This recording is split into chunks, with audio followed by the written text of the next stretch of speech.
Hey, folks, welcome back to another episode of JavaScript Jabber. This week on our panel, we have Vacation Dan. Dan I, Shapiro. I wish. I wish. I'm actually not at work right now. It's pretty late here in Israel, but no, not on vacation, unfortunately. That's for sure. I'm working in hot and muggy Tel Aviv.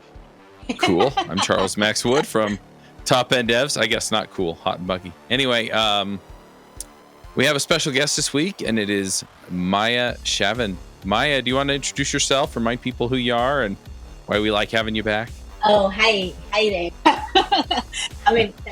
So first of all, thank you for having me. And yeah, so I'm Maya, and I'm from the same place like Dan, literally in the same country, but we kind of away from each other. So I'm also from Israel, but I'm living a bit in the north. So like he said, I'm living in the edge. Edge computing type of a thing. Yeah. So You're doing edge computing. That's She's running the edge version of Israel. I'm running the edge version, and I'm fixing Windows. Wow, that sounds like a good deal of work right now. Oh well, talking about Windows, I'm working for Microsoft. That's in case you were wondering why I'm fixing Windows.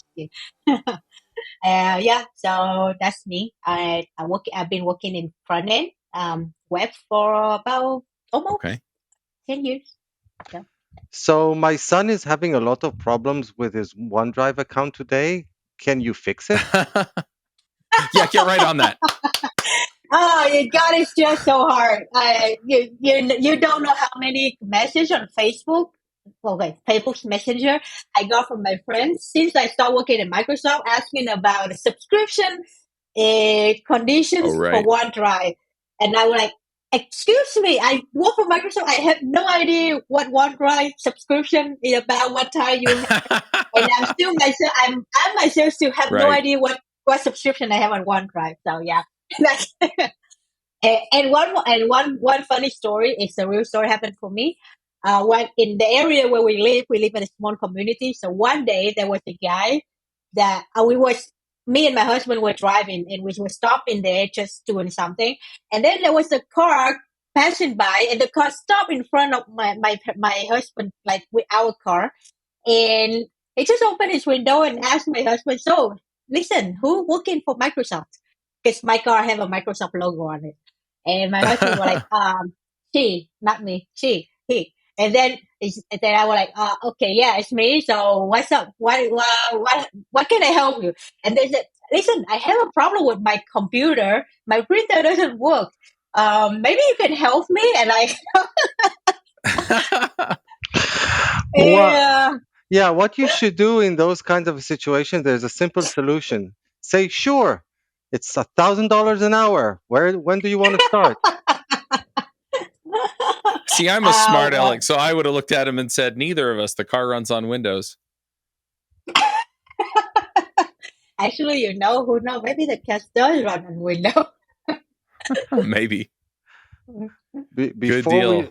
Before we started, I also mentioned that I invited Maya over, and I invited her when we met on a conference, and it was, I think, the first time we met physically at the same conference, because prior to that, every time that I wanted to participate in a certain conference and didn't get accepted, I would check to see who did, and I would always see Maya's smiling face. So I'm sure she was like, hogging all the good conferences and never leaving me any ones to attend. But fortunately, I finally was successful, and consequently, here she is. Oh well, I have nothing to say about that. So thank you. now I feel really guilty here. Right, the email screeners failed. Yeah. You do speak at a lot of conferences, though, right? Yeah, kind of. I try to limit it though, and try to limit it at once a month, but there's some break. But somehow I still end up with like average about once a month. So it's like 12 a year. That's considered a lot, That's right? a lot. Yeah. Yeah, that's a lot. That's a lot. I'm breaking my own personal record this year, and that will be around 5 or 6. Well, So maybe I should reduce it. Yeah. Yeah. so I 12 just sounds like a lot. yeah, I mean, I try to limit it, and I told myself I probably will try to do as less as possible this year, and then somehow I end up with average like every month. I mean, I do have July and August not doing any talk, and then in the middle about March, I think didn't do any talk, but somehow when I calculate the whole year, like 12, I was like, oh God, Mhm. I think your husband is the real hero here. yeah. I'll make sure that he knows that. Yeah, he's like, another conference, really? Yeah, let him know he's the hero. He'll look at you and go, "Well, it took you long enough." Yeah, I went Yeah. to I think 15 in 2019. That was crazy. I mean, some of them were local, so that helped. But yeah, The record holder that I know, I think, is Tejas.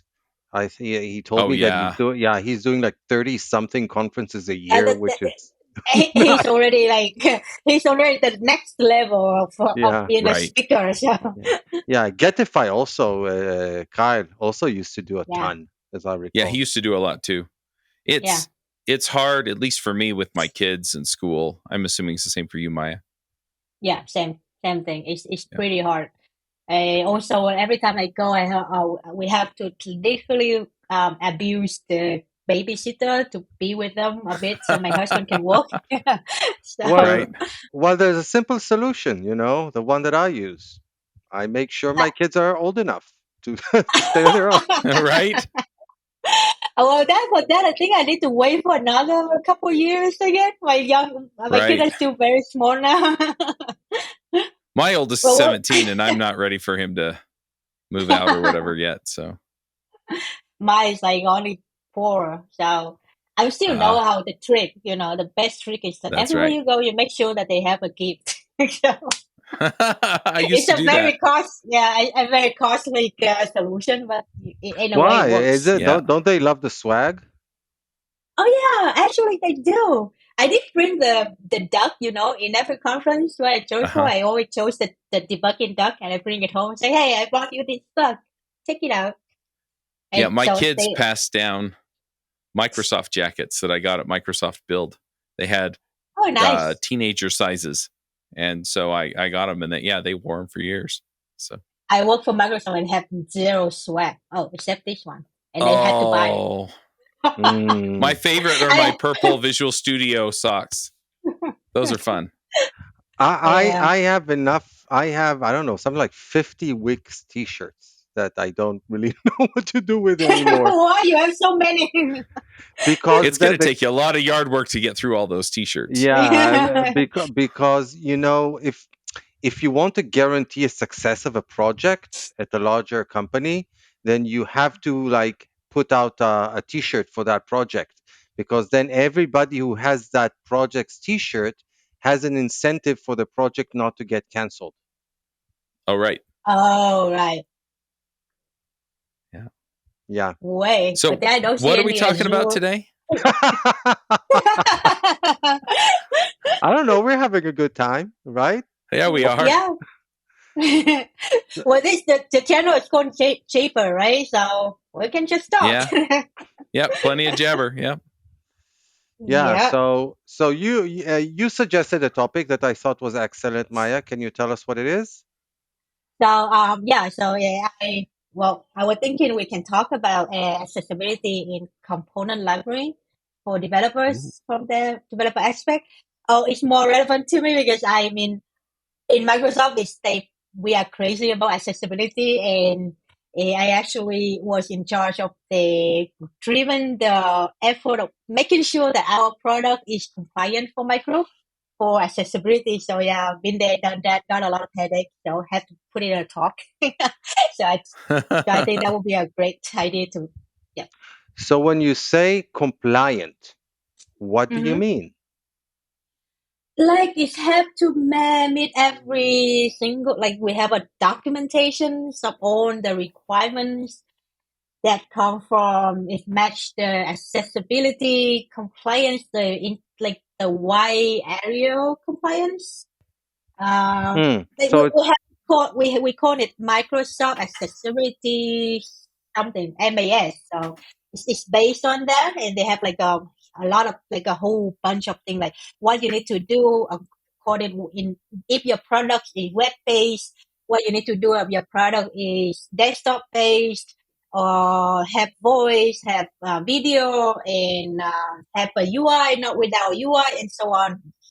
So So it's a Microsoft thing, but it's based on industry standards. That's yeah, what I understand you're exactly. saying. Yeah, exactly. And of course also legal requirements, because we know that at least in some places Hmm. accessibility is a legal requirement, something Yeah. that a lot of companies, try to forget to their detriment. Well, they can try, but they will hunt them down one another. Unless you're so small that yeah, like literally no customer will even dare to sue you. But yeah, in fact, you do. Yeah, at one point. So, and the second question is component systems. Can you elaborate on what exact sorry, can you elaborate exactly on what you mean by that? Are you talking about specific libraries of components, just haphazard collections of components, something that teams do or companies do internally, or open source libraries? What are you mostly talking about? I would talking mostly about the high level of component library. So it can be also a component library that we did internally in a team, like in a company, or it's like an open source product like Bootstrap. It can be anything, but it's more about how you make sure that when you build a component library, it has to be accessible in that component library in order Hmm. for people to use it. Because a lot of let's say a lot of maintainer or creator or developer that when you create a component library, all you need the thing is, okay, how are we going to make it reusable? How are we going to make it, Hmm. let's say, responsive and customizable? All of these aspects to make other people use it or choose it to use in the project. But they forgot one thing very important, that when people use the component, they need to make sure that this component, when they make together, it has to be accessible at some point. And we have so many problems when we use external library in our project, and then we have to fix accessibility because they don't have accessibility compliance or they don't support it. Right. So It also makes sense to me just from the standpoint of if I'm building something that per some legal requirement, or even just because I feel like I want my thing to be accessible. Mm-hmm. Um, if it's already built in, if it already works that way, or makes it easy enough for me to just add an extra parameter or something to it, Mm-hmm. um, I'm much more likely to make my app accessible, right? Because then I don't have to think about it either. I would go a step further. Ideally, if you're using a good component library as the component library's user, I'm guessing, then you should preferably not need to think about accessibility that much, right? I mean, things Mm-hmm. should I be agree. accessible out of the box. Yeah, that's I true. agree. That's true. But You would only like you would still have to think it at the very minimal F level. Like you most likely would have to think about the connection, the flow, the user flow mhm. where on the page or something, but you don't have to think about whether this table is accessible or not. So Yeah, and that's kind of what I was saying was, yeah, as much as possible, make it so that I use the component, it just automatically or magically or however you want to define that does the right thing. But sometimes I may have to add some element to it some way. And so when you do that, just make that as easy as possible. Now, we've had several episodes where we talked about this. For example, a great one from I think more than 3 years ago is one that we had with Bruce Lawson. We should probably bring him on the show again.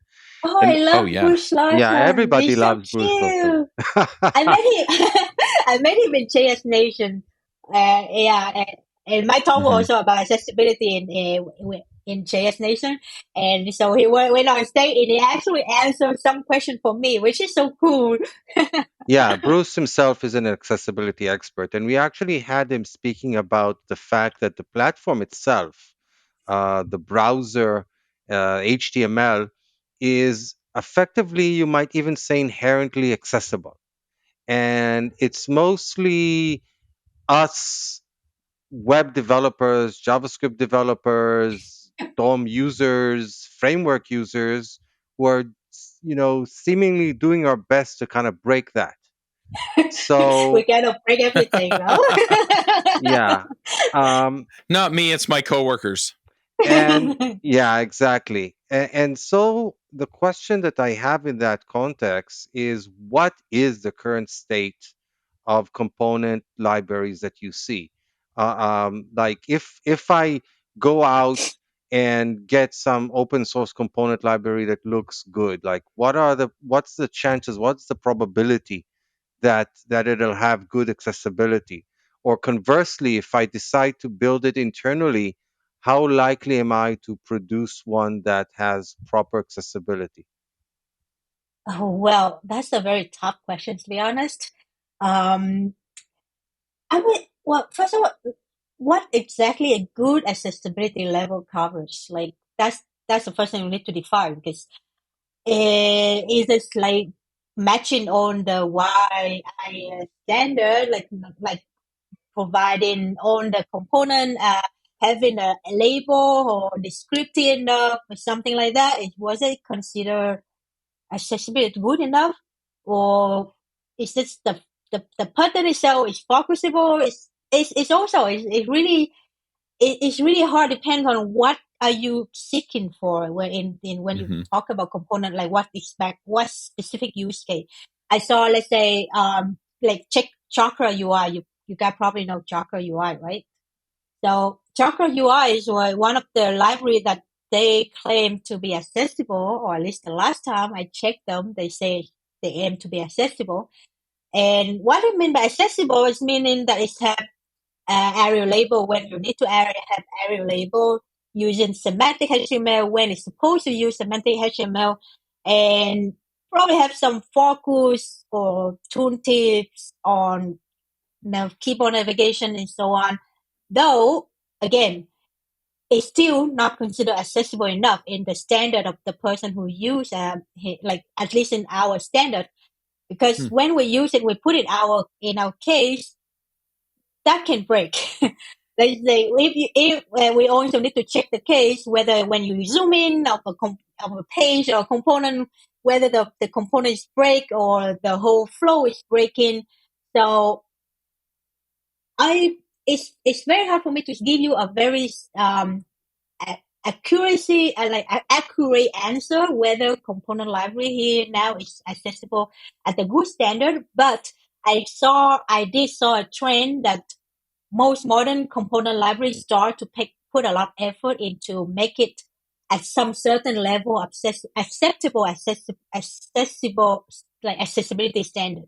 So it's like with wire area and semantic HTML, they do try their best to provide you all these options, and then it's up to the user to move on from there. So So I'll kind of So, flip the question. Pardon me, Chuck. I jumped ahead of you. hmm? I No, kind you're of fine. flip. Go. I'll kind of flip the question then. Let's say I'm doing a project and I found a component library that I like. It seems to mm-hmm. have APIs that make sense to me. I like the examples that I see from what I've checked. I can actually implement our brand using that component library and so forth. And I want to verify that it has proper accessibility. How do Hmm. I go about it then? Then you need to ask the library maintainer. They usually, yeah, usually in the documentation, they have to claim that what level accessibility compliance they have, like A or AA plus or something. I mean, at least they have to have some disclaimer about accessibility, or a section in the documentation say that we provide accessibility support on this, and this. That's the only way you know. Because otherwise you need to check every single component that you use from the component library, whether it's accessible enough for you. I mean, so So, it's yeah, I mean, this is the go. question I was going to ask that Dan preempted, and it's kind of the backwards way of asking his question is there a standard, right? So you're saying they're A or AA plus. It sounds like there's a way to rate these, right? It does all these things and it doesn't do those things, and so it's it's this good but not that good. Um, where is that standard? Like, if I was going to build a library, where's the list, right? So I can say, yeah, we're this compliant. Well, the compliant is actually on the website, I think, on the internet. You can, well, even ChatGPT would know how to answer that. I, I mean, you can go to Well, the website Warrior Review. Yeah, so let's say you're at that Microsoft. You're part is required to trust ChatGPT. no. I No, can tell you no.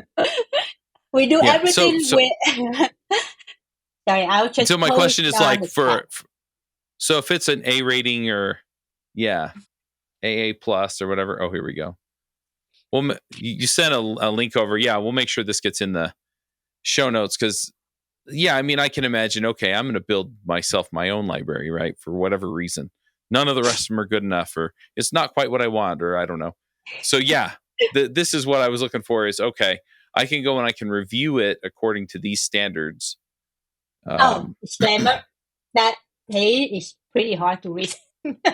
Yeah, it is. Well, it's the same thing. If you, I don't know if the one in Microsoft is open, is also publicly, but in Microsoft we have the same thing and even harder. Mm-hmm. Like they actually display that what's let's say in this case landmark, what exactly is the landmark, accept, and so on and so forth. If you started building a component library, this is the link I sent is the starter. So it's the starter that you can go there and take a look. And usually there are a lot of Mm-hmm. things there, but it's only a few applied to the web. Say content, landmark, keyboard navigations.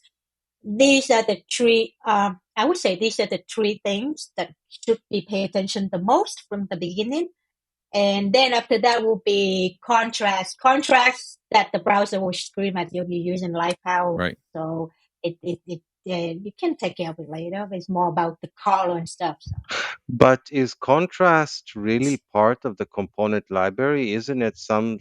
something that's usually a style that's applied over a component library? Well, when we build a component library, it's actually we're building some sort of design system in it, and component library is just the part where you implement like a expose to user to use it. So every time when you build component library, it's not just about building a button. It's about design how the button look, and then you have to have your own style guide, the own Mm-hmm. approach, design approach. In order from there, based on that, you build the component library. So every component library will have at some point have a set of style guides, and which means have a set of color palette, a contrast button. For example, notifications, toast notifications. So usually know we have one in info is okay status and error status, right? So this is the Mm-hmm. 4 state.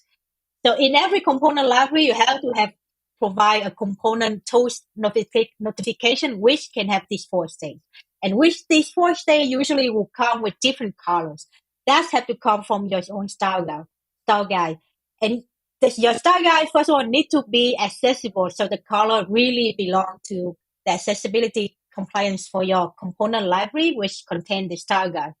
But then it's again up to the user whether they want to use your style guide or they want to use their own style guide. So Right. So what you're saying is maybe the defaults for, border width and the color and that kind of a thing. I'm thinking of Bootstrap, and I don't know why, because I've used like 6 other ones that I like better. But, so you have your primary button and your, whatever. And so those are all colors that meet the accessibility standard. But as Dan said, I can override them, right? I can right, go in and I can say, my primary button is now yellow.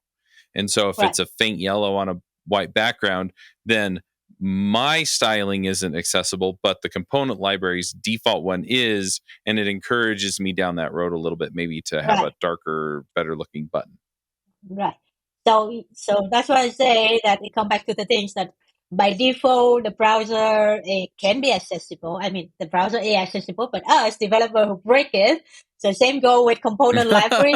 Now you can provide a perfect accessible component library, but you still have a loophole there that somewhere the developer will still break it. I Right. guess that another loophole that people might use or unintentionally, hopefully, to accidentally break accessibility is the order of components on the page. Each component internally can have, you know, good keyboard support, but if I, order them in a weird sort of a way, then the tab order becomes all funky. Mm-hmm. Yeah. That's the next level. Usually it's not under the component library control. It's the next level more about the designer control. So when we do when we build a website something, we as the developer cannot control the tab order. The one who controls the tab order, which is the right tab order, is the designer. But again, the designer controls it, but it's end up on us because then the user use it and say, okay, but this tab order doesn't make sense to them. Like one time we got some bugs that a tester tests our product and he playing with the keyboard navigation and he think, if I do tab, I need to land on this specific button, not the other one. But our by design, our product have to land to the other one. It doesn't make sense, but yeah, this is the design. And so it's this part is the part of where the tricky part, like who is right. One thing that I'll just use this opportunity to rant a bit. One thing that drives me nuts is that so many websites, web pages, or apps, not even web, use various sorts of two-factor authentication, where they send you a code and they don't put the focus on the code field. So I start typing in the code and I'm typing nothing, and then I look up because I'm looking at my phone and typing the code, and I'm happy and I press enter and I don't even look up. I press enter, or nothing, and I'm super annoyed with it, and I'm like, oh, it's just, why didn't you just put the focus there? It's so annoying. uh I I really sorry. that and setting the default year of birth in various forms as 2023. Like, I'm 1 year old and I'm filling your form. Yeah. Oh God! Well, that reminds me of the other day when I fill up the form for check-in, and then they start my year with 2000. I think it's 1990, and I told my husband that, oh, I'm old now. I finally can scroll down only 10 years. I don't have to scroll down a lot more before. They, they put the no, not 99. I think it's 2001 or something. I like, oh, I feel really, really old every time I have to scroll because like, I'm very old now. I have to scroll the way Yeah. back. I think my favorite is, and this is on the iPhone, it's the date picker. So if there's a validation on it that says you can't pick dates in the future, well, if I have to enter my date of birth, my birthday's in December.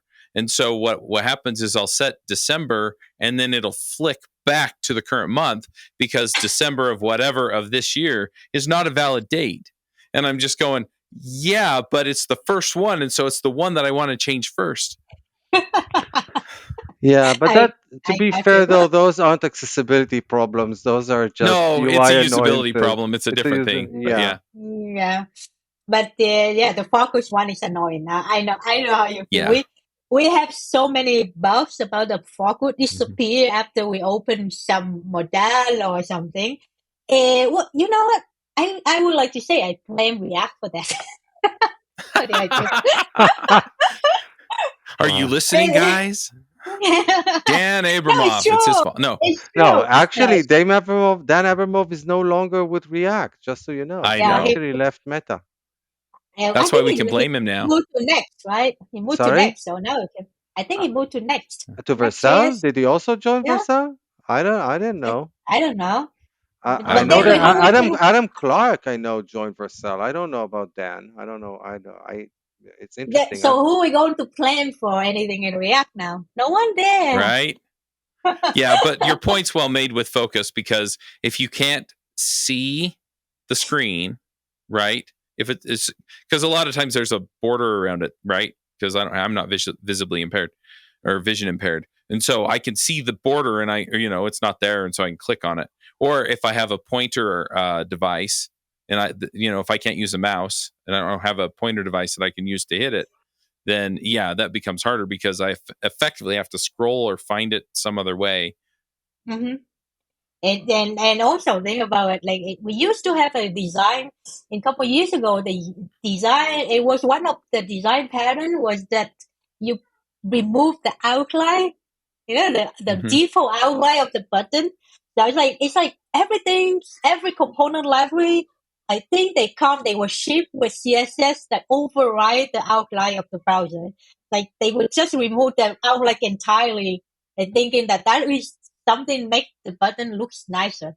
And then everyone like, no, it doesn't make it better. It's make it not Yeah, accessible. I can't figure out where I'm at. Yeah. Yeah. Oh, By the way, that oh, reminds me about. I think I want to mention it before I forget that I think Microsoft itself. You guys have this great browser extension which can be hmm. used to track the movement throughout the form. So you can see, like, when you start tabbing or using the arrow keys, like where you go, and it kind of draws it in as lines on the page, which You're which talking about Mm-hmm. accessibility inside, right? This one. yes. Yeah, I sent it in the chat also. Yeah, that was a great. I mean, we use it at work to test our tap order, and I must say it's a great tool.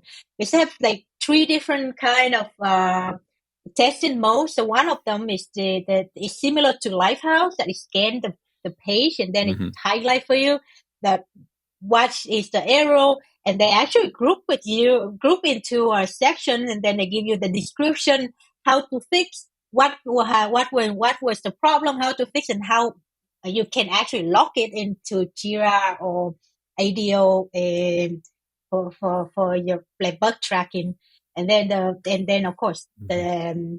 the whole flow with the tab. Yeah, so I really love it.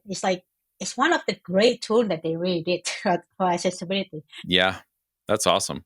I love the ones that tell me this is what you have to fix, right? Not just, hey, this is bad, right? Yeah, It's for this sure. is bad, and this usually solves it. For sure. Yeah. And thinking about that, is there a difference between working on accessibility for component libraries versus working on accessibility for apps, web apps, websites? Um, I mean, in a way, I think accessibility for component is the smaller scale of accessibility for the app. So it's much easier in a way if compare between these two. Um, because the app, when we're working with the app, need a lot of things to talk about. I also have to involve with the app a lot of different testing. Mm, Testing for component is much more simple. The testing for the app it's like you need to do a lot of manual test. For component, if the lowest level of component, then it's easy. You have only four different kind of accessibility need to pay attention.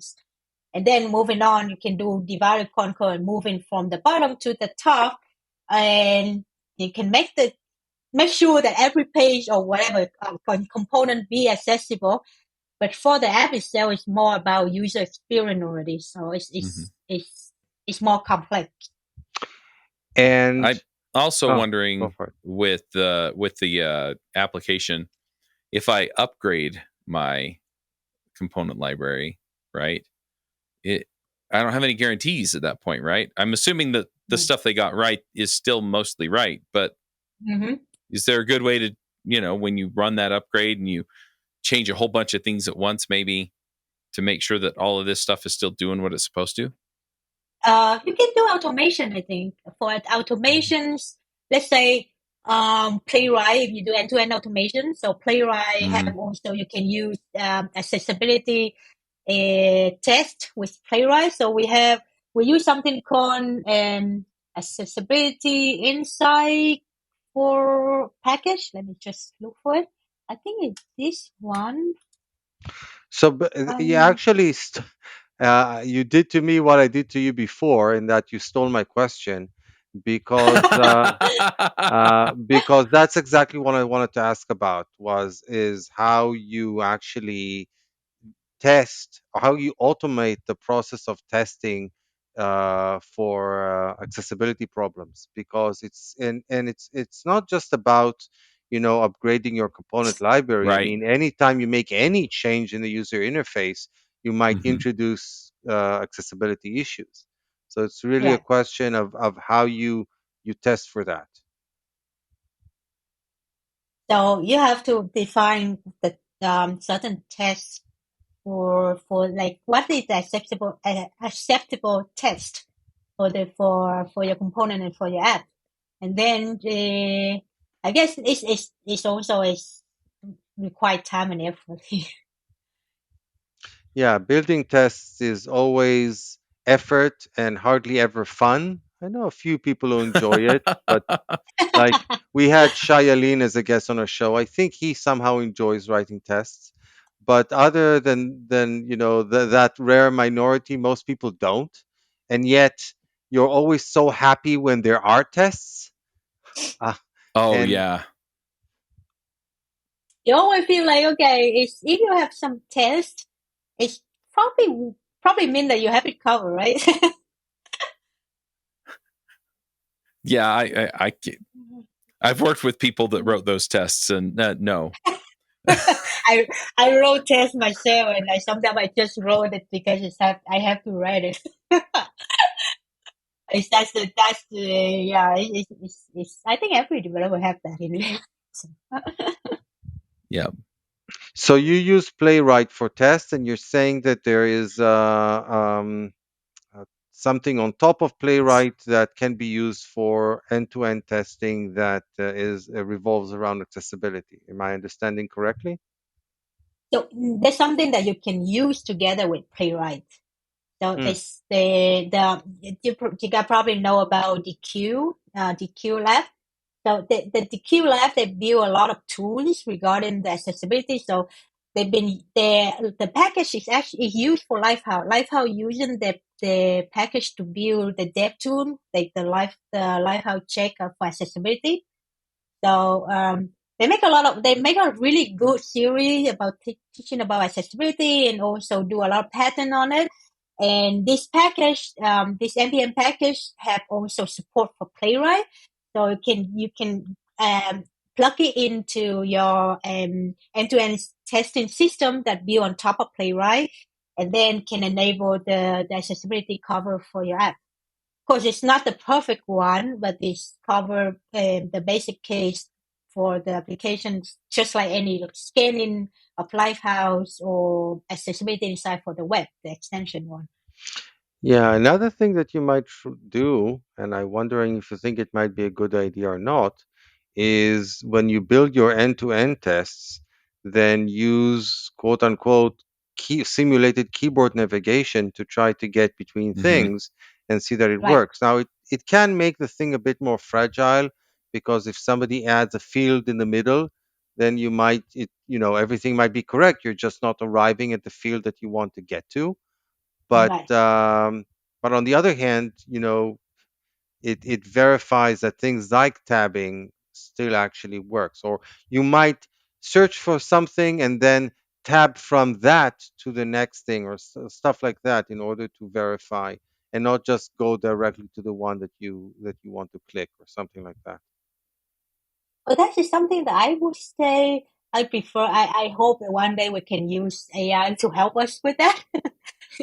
Because well, I've been working with accessibility testing for a while, and I mean, even if we build a very good automation system, there's a lot of things that we cannot do with automation. We still need manual testing, and keyboard navigation is one of also think that it's very, very fragile in automation. It's require human to do it. But also it's the level of developer. Like if you build a complex component, usually what I say to the team is that if you build complex, I have more than 3 component in a component, then you have to turn off your mouse and start navigating through it using the keyboard and see whether it works for you. Yeah, for sure. It's amazing how many developers are proud of the fact that they can use their favorite IDE just with the keyboard, but then don't bother to actually test the web app or website that they built using just the Right? keyboard. Yeah, yeah. I mean, I don't know how to use the keyboard with my Visual Studio Code. That's for my problem with the opposite. I do, but I installed an Emacs binding. So You're old school. Oh my yes. god. And Well, it yeah. could have been worse. It could have been Vim. Oh no, please don't go there. You just hurt Don't some go there. people's feelings. By the way, I think the guy that created Vim recently passed away. No, really? I don't I'm, know. Let's I, see. I hope I'm not. Let's I'm not. I hope I'm not misleading anybody, and we'll get angry emails saying that I literally killed someone. but Oh, but he uh, did. but I think I He read did. it. He did. He just passed It's away on the 3rd of August this year. it's like when you see a So you were celebrity right. name trending on Twitter and you're like, did they die? Yeah, I'm laughing, but it isn't funny. Oh wow, Yeah, it's well really, really. I mean like yeah, yeah. Well, wow. that should be one of my picks then. Yeah, to commemorate Vim him. guy, whatever his name is. Uh, It's Bram Mulena, or how do you pronounce it? Bram? I don't know, it looks like a Dutch name. He's a Dutch programmer. Bram, yeah, Bram Mulanar, something like that. Yeah, it's him. It's him. Okay, so back to happier topics of accessibility. Um, so I know that watching some of your presentations on the topic, you talked about again, and you kind of mentioned it when we were talking about the different levels that you work at, and it really how it kind of falls into this whole concept of atomic design. Can you elaborate about that a bit? Let's say, okay, so atomic design, yeah, is mean the whole concept is that you break the component to layer, level and the atom into atoms. So atom is like a super small cell, the basic one. So it's like a button or an input or an icon. These are atoms, and then it's like a Lego block. It's more like a Lego, and then you can build other components on top of this to make it into molecule and I hate that word. Organism. Organism, yes, I think the one Okay, above okay. above It's molecule is always very organism. hard for me to pronounce that word without stopping a minute. I think that am I not doing anything wrong here? So anyway, organism, and from there have template and then page. So page is more like a page. It's the full concept.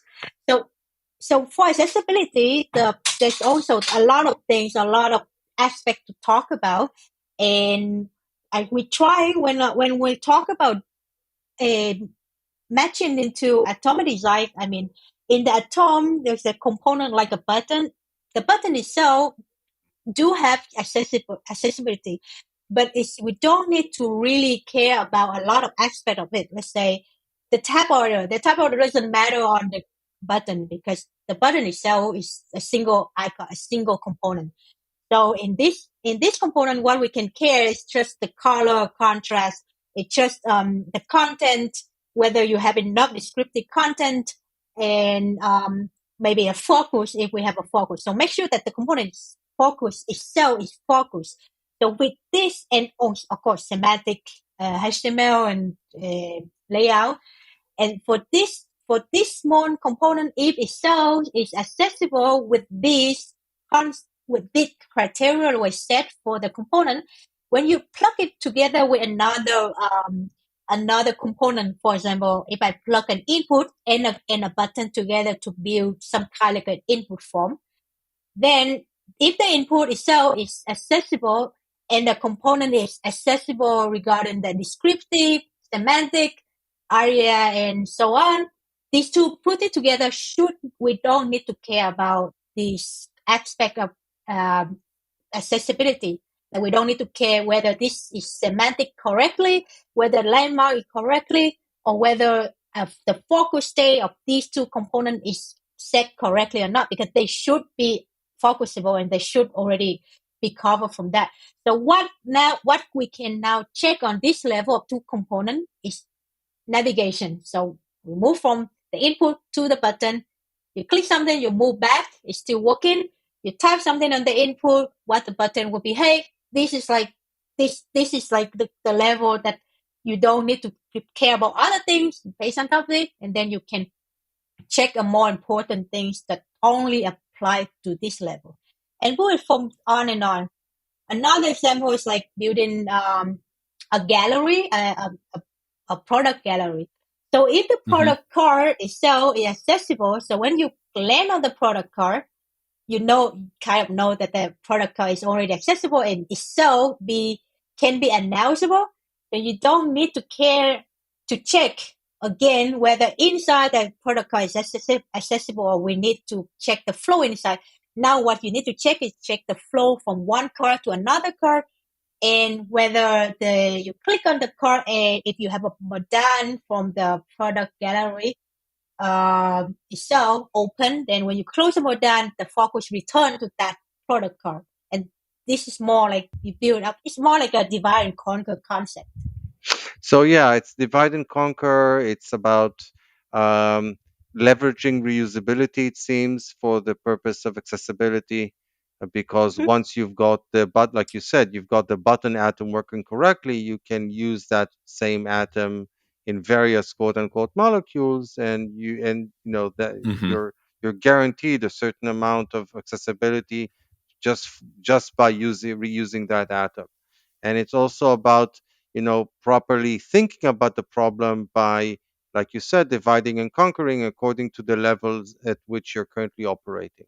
By the way, I recently spoke at a conference called Front Zurich, and the keynote speaker was Brad Frost, who actually wrote the book Atomic Design.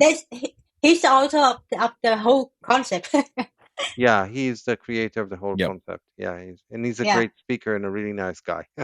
So I also want to meet him one day. Hopefully, we will meet each other in one of the conference. So yeah, I got you on that one. Beat you on that one. Yeah. Okay. Next year, when is CFP? I mean, cool. In the other hand, atomic design is really great. Like if you build a template, like there's a part when you build a template and then you build a page on top of template. If you build a template, the cell is accessible. So if make it building a page from the template would be much easier. And this is also another aspect of reusable for accessibility. So speaking so far, is there any other important aspect of component system for accessibility that we've not touched on that you want to mention? I think we talk about the focus. We talk about the complete building from the bottom.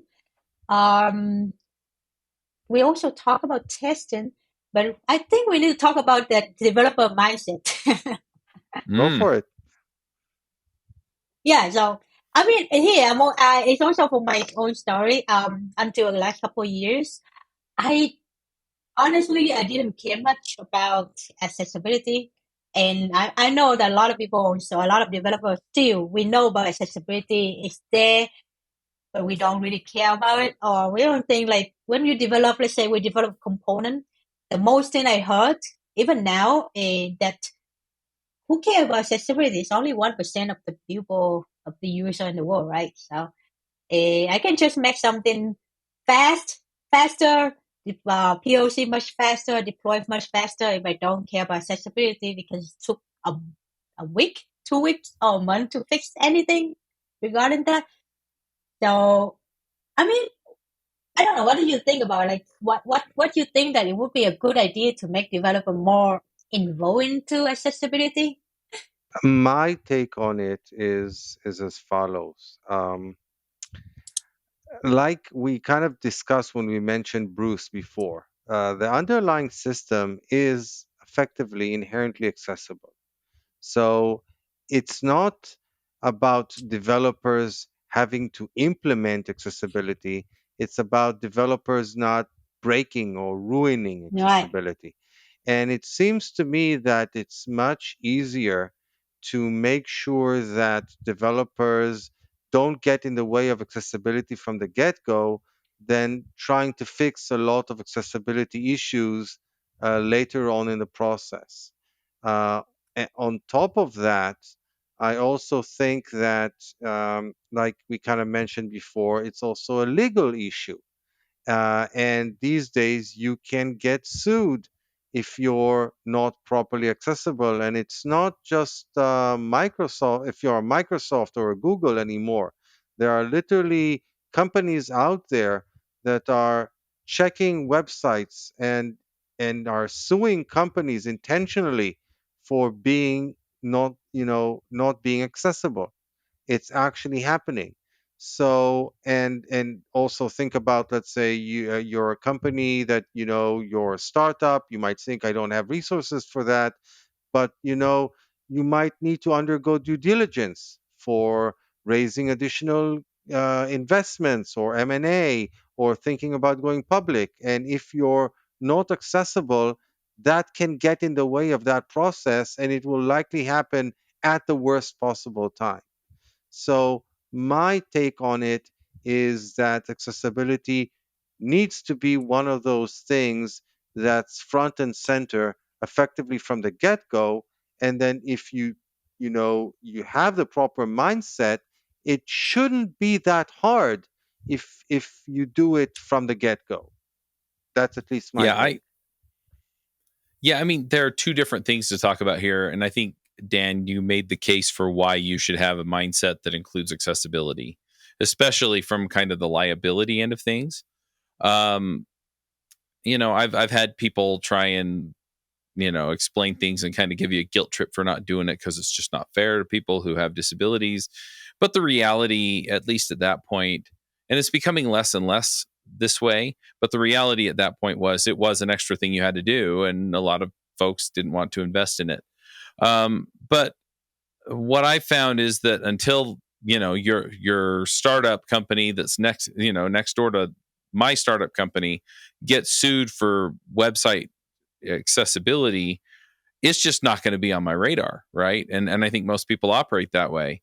And so from where I'm coming from, typically the way I've seen some of these things come in, like TDD, is it's not as much a big thing, but it used to be a big thing in the Ruby on Rails community. And the reason was because there were a handful of people out there that were doing the work to evangelize it, right? And a lot of people in those communities were joining things like software craftsmanship movements and stuff like that. And so, what I think you have to do to get people to adopt the mindset, because I don't think you can scare people into it, but I think if you can make it kind of the regular MO for a person who's doing React, or the normal way of doing things if you're writing Vue, or if you can make it, this regular thing where when you run your tests, it also says, hey, we've got these automations for accessibility. Do you want to add them in? And then it raises stuff, right? You bring it to the forefront in another way, and you market it to people in a way that it's like, hey, look, this is just the way we do things. This is the React way. This is the Next.js way. This is the Redwood JS way, right? Then it becomes a different conversation, because then the question isn't why, it's not, why should I do it? The question becomes, why aren't you doing it? Because everybody else is. And it's tricky to create that kind of a movement, but that's the only way I see it really getting wide adoption is if it's at that point. I think it kind of also depends at at the level of the person that you're speaking with. I mean, you're unlikely to scare a developer about the legal issues, but you Mm-hmm. might scare your CFO or CEO Maybe. into enabling you to invest the extra effort, or to allocate the required resources to do it properly. um, I also think that it's also a question about missing out on a large potential customer base. I mean, thinking about myself, my eyesight unfortunately is not what it used to be like 15 years 10 15 years ago.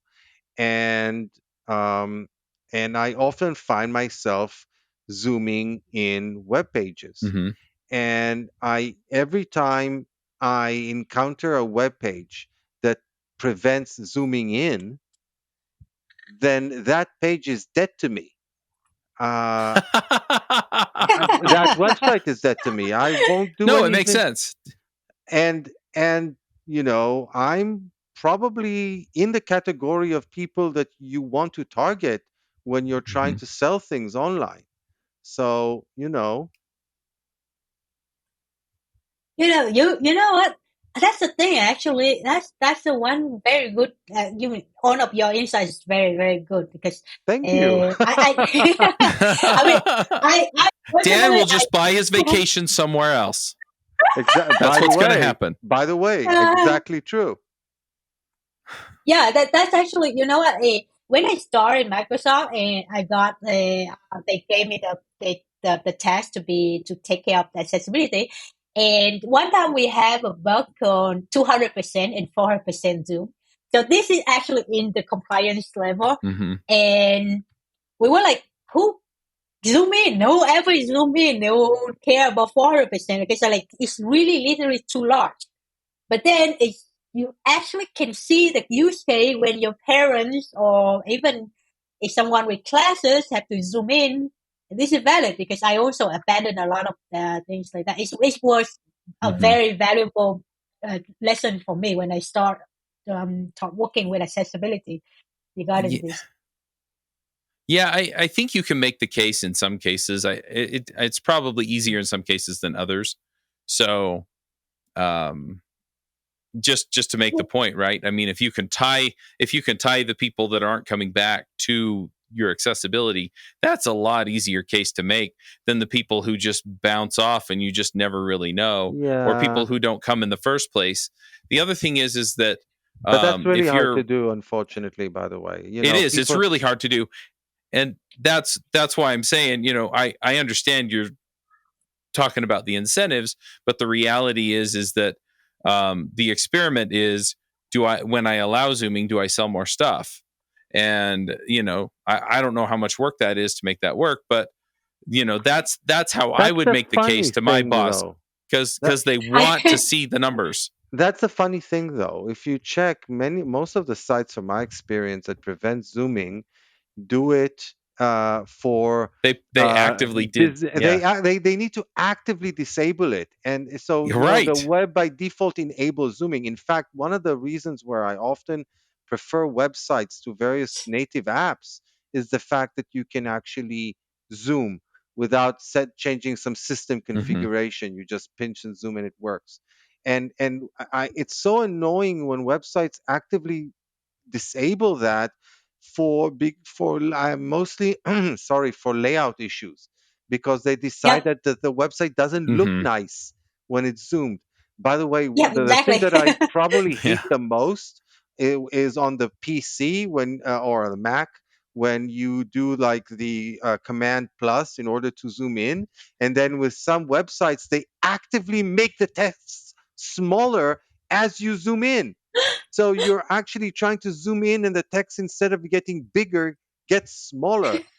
You know, I've run into that, and then I've run into it Oh where my you try god. and zoom it the other way, and it'll come back to zero zoom, and then you start going the other way, and it gets smaller that way too.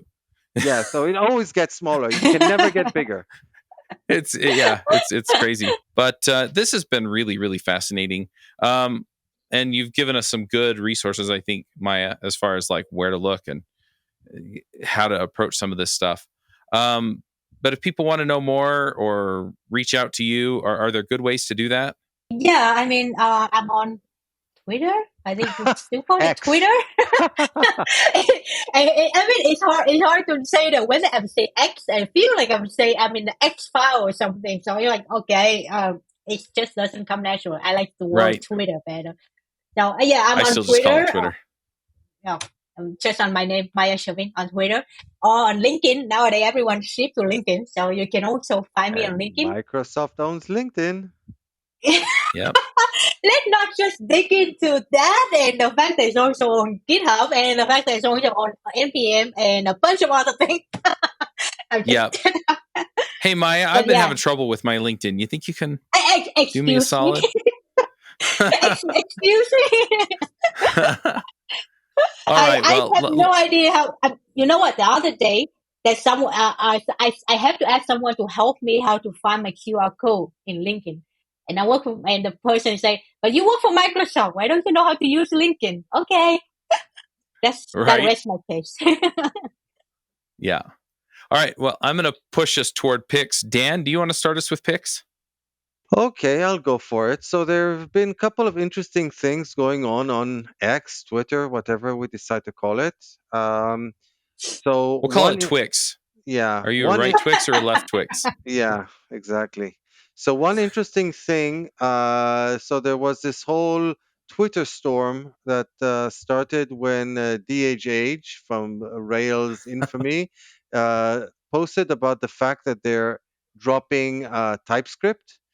And by the way, TypeScript also comes from Microsoft. So That's true. Anders Heilsberg.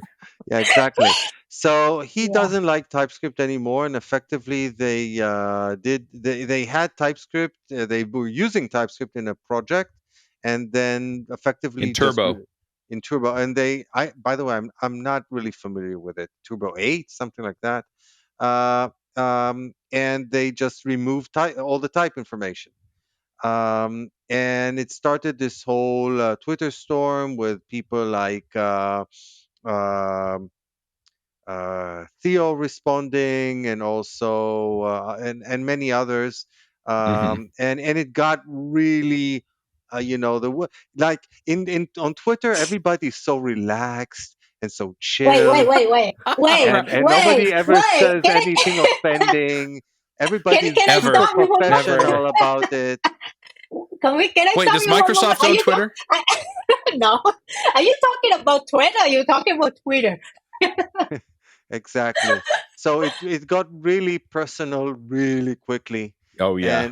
And anyway, I would love to have some of the people involved on our podcast if we can somehow swing it, because I think that there are a lot of um, good takes being made on a technical level. And it's really unfortunate that it got so personal. Yeah. Let's put it this way. I guess But it's kind again, of unavoidable, at least on Twitter, but it's still unfortunate. Um, Yep. so that I that invited in, David to come on the show, so we'll see if he wait. bites. I just want to know. I just want to ask. Like, is there any day, any week that we don't have a Twitter storm? It's like a quickly Twitter storm, as far as I know. Right? yeah, what it helps to relieve the boredom, and Good. Yeah, stress release. Stress release. yeah. Anyway, so by the way, just as a quick note, I kind of, because I kind of shit tweeted, but it's kind of tongue in cheek, but it also has some truth in it. The fact that I'm most productive when I use JavaScript instead of TypeScript, but everybody else uses TypeScript. So that way I get all the proper types in my code, but I don't have to worry about it.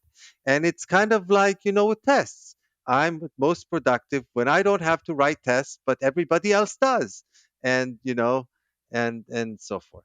Anyway, so that's my first pick. I don't know how Is to that like even. herd immunity?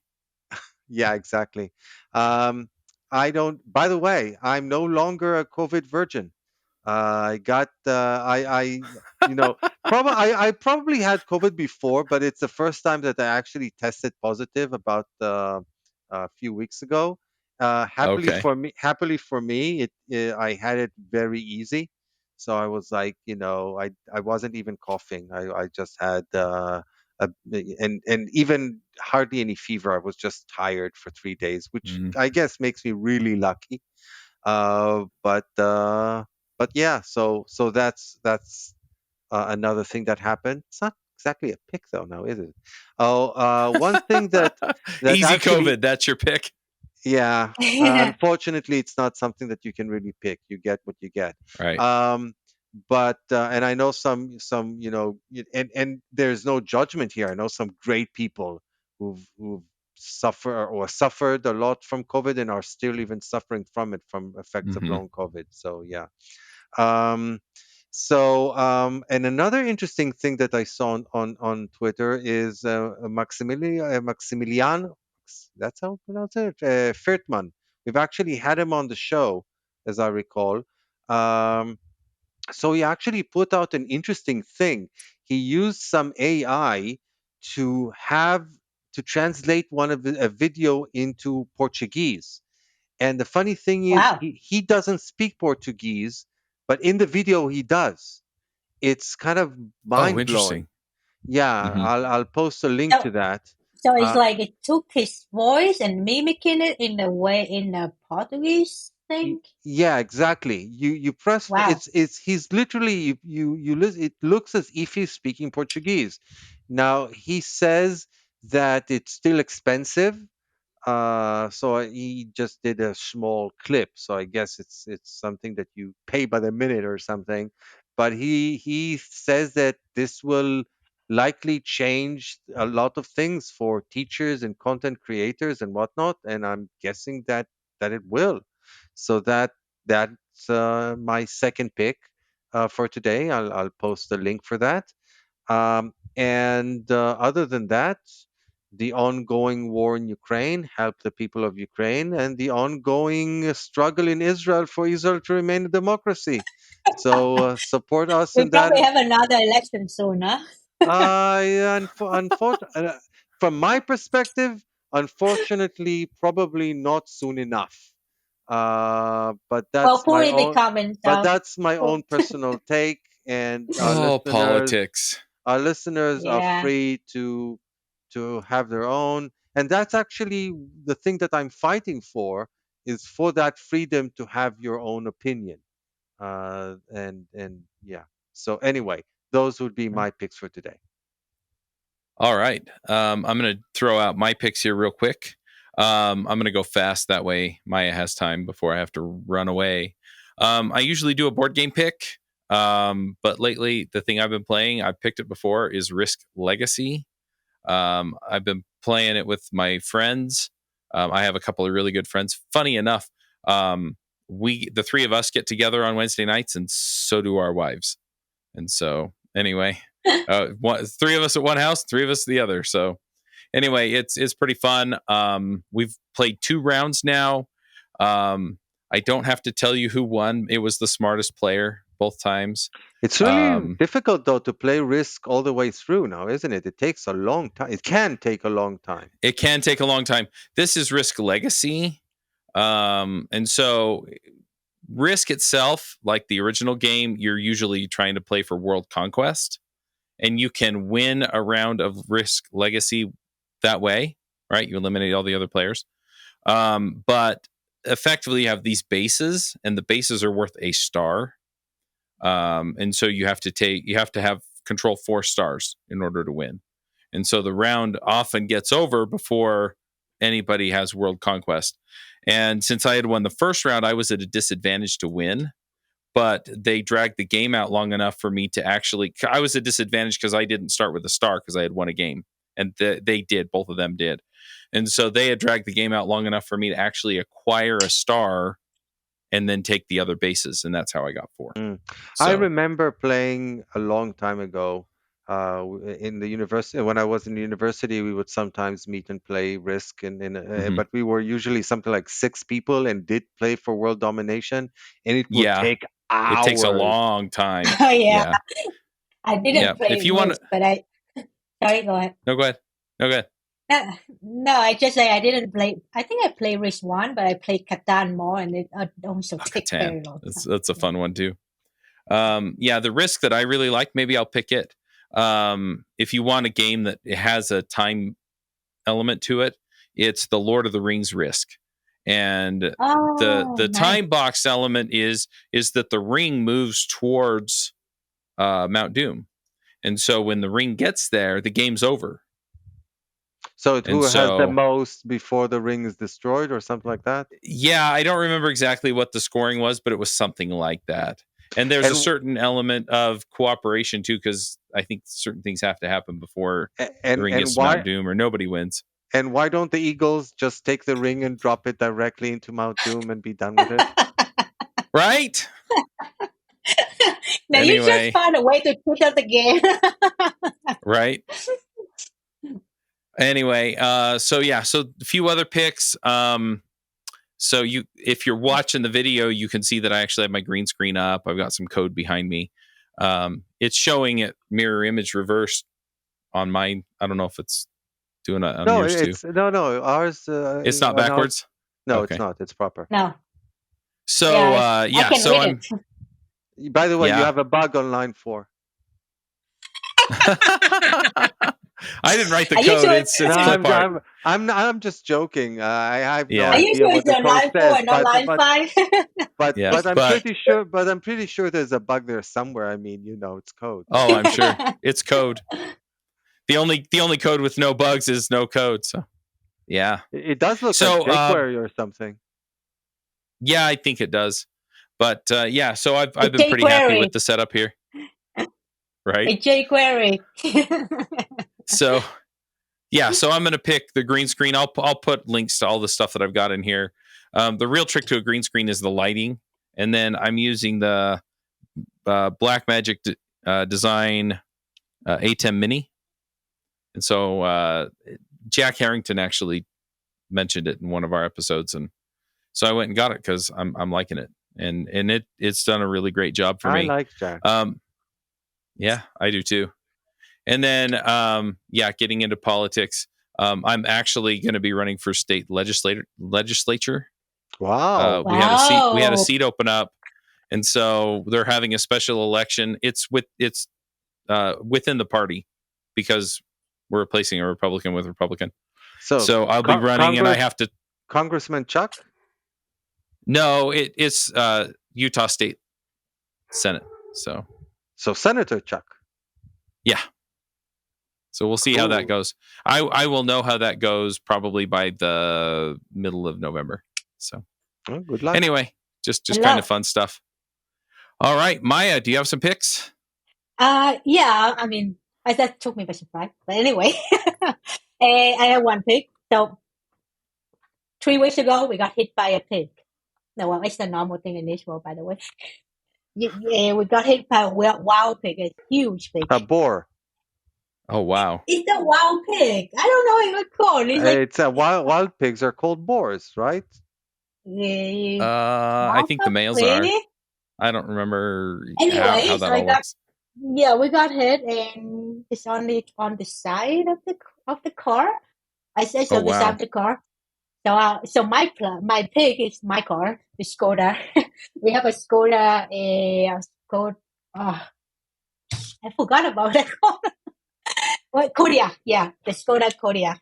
It's like the heat was really strong, but somehow nothing happened. Everyone is safe. The whole family is safe in the car, and the only thing is bent a bit on the side, and the car continued moving all the way home. It took about, I think it's from 2-3 kilometers from home.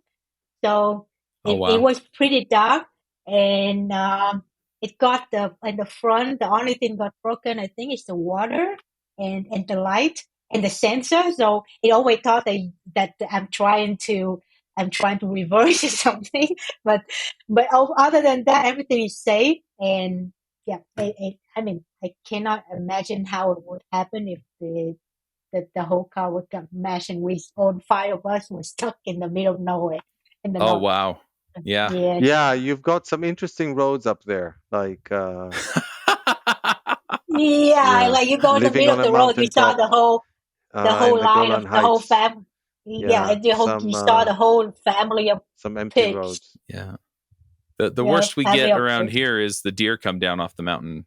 People run into them. It's like when we were touring in New Zealand not New Zealand, sorry, in Tasmania a while back, and I rented a car with roadside assistance, which means you can call Mhm. them and they will come and fix your flat or something.